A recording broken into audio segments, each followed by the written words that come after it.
Your material. What does your material look like that you're pitching?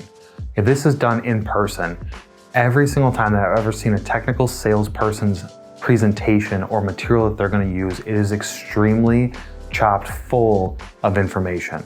This is the wrong way to approach it. By putting all your information on a slide deck, the only thing that happens is that you lose the attention of the person sitting across from table or on the phone or in a video conference call, and they start reading ahead. They stop listening to what you're saying and they start reading on their own. This is probably the most number one mistake that I see people do. If you've been given a presentation, you work at a large company, and they say, follow it, here's the presentation that we're using, then what you need to do is take that and try and modify it. Because you're not gonna be able to deliver that presentation properly if all you're doing is reading off of it and doing all the talking. A presentation is not a one-sided conversation.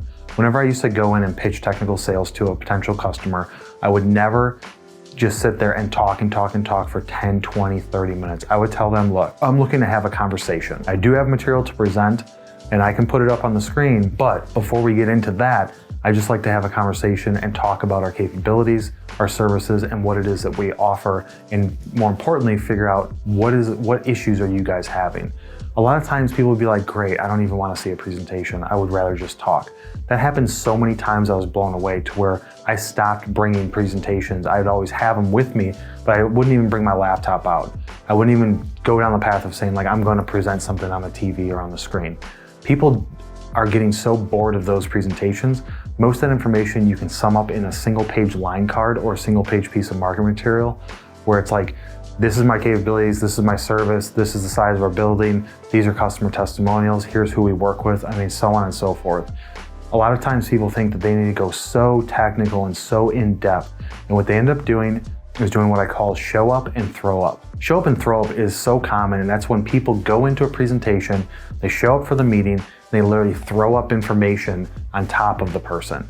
Where it's just, they go through their deck and they go through their slide and they're like, here's what we got, here's who we do business with, and blah, blah, blah. And before you know it, it's been 10, 15, 20 minutes and it's just them talking.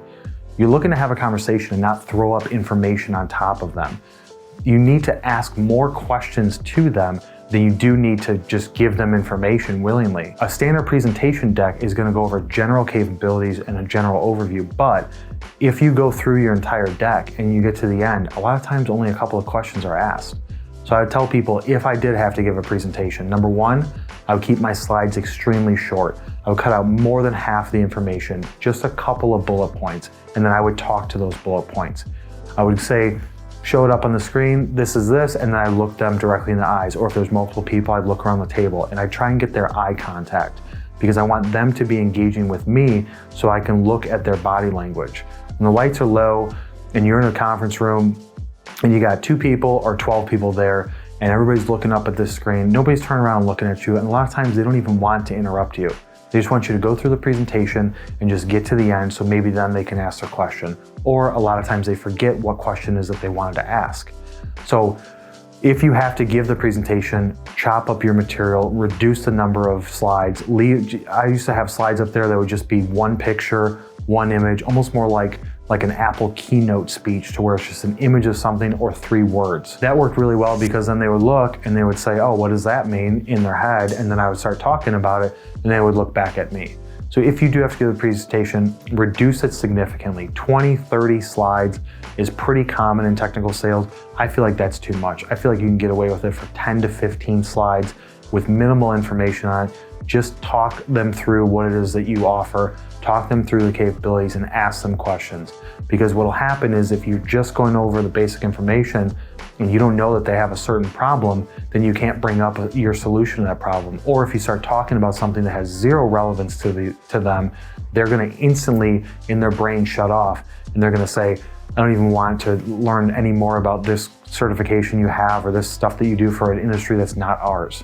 That's the other aspect, is that if you work with 5 different industries or 3 different main industries, having different decks that are specific to those industries is extremely important, if possible, because you want to try and only talk about solutions and issues and ways that you solve customers in their world than just other worlds. So if you're big into industrial, then focus on industrial. Don't have medical stuff or automotive stuff in a presentation to an industrial client.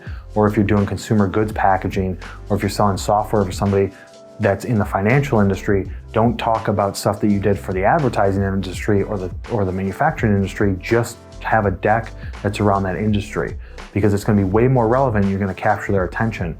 If the deck is small to begin with, as you give more and more presentations, you can expand it based on the questions that they ask. You might see a lot of common questions throughout the industries, where as you continue to give presentations, people are asking the same 4 questions. Okay, cool. Now I've got 2 more slides within my deck to throw up there that I can answer those questions before they even ask them. But you're looking to have a conversation with people. Too often, it just gets into, I'm in technical sales, we do technical products, we do technical services, I'm just gonna talk technical, I'm gonna review technical stuff, which engineers that you're talking to may be like, yep, cool, I love this stuff. Purchasing people are like, don't even know what you're talking about, don't care. Operations may be like, I gotta get back to operations. I don't even wanna go through all this is stuff I already know. So you gotta understand your audience, that just because you're in technical sales doesn't mean you go technical the whole time. Just like in some of the other courses, I talk about the 80-20 rule. Sales is 80% selling and 20% technical. Now you may hate that I'm saying that. You may say in your industry, for what you do, no, it's all 80% technical. It's not true. 100% it's not true. It is 80% people, 80% sales type of thing, 20% technical. You go technical when you have to. Get the technical stuff out of the way. Even if it's an extremely technical product, you have people there that can talk about it. Even if you have the knowledge, keep it light and high level. Only go into the nitty-gritty details when somebody asks a specific question. Somebody says, explain the tech behind that. Explain how that works. Explain how you guys solve these problems with this type of technology. Then go technical, or have somebody on your team go technical. But from a pitch standpoint, you're trying to qualify them still. Even if it's the 3rd time you've met with them, you're still trying to close. Maybe now you're trying to close them as a customer. You want to keep it as a conversation. Let them ask questions. People like talking. They want to talk about themselves, their job, their problems. They want to be heard. Nobody hates it more when there's 2 people on a group of 10 and only those 2 people are talking.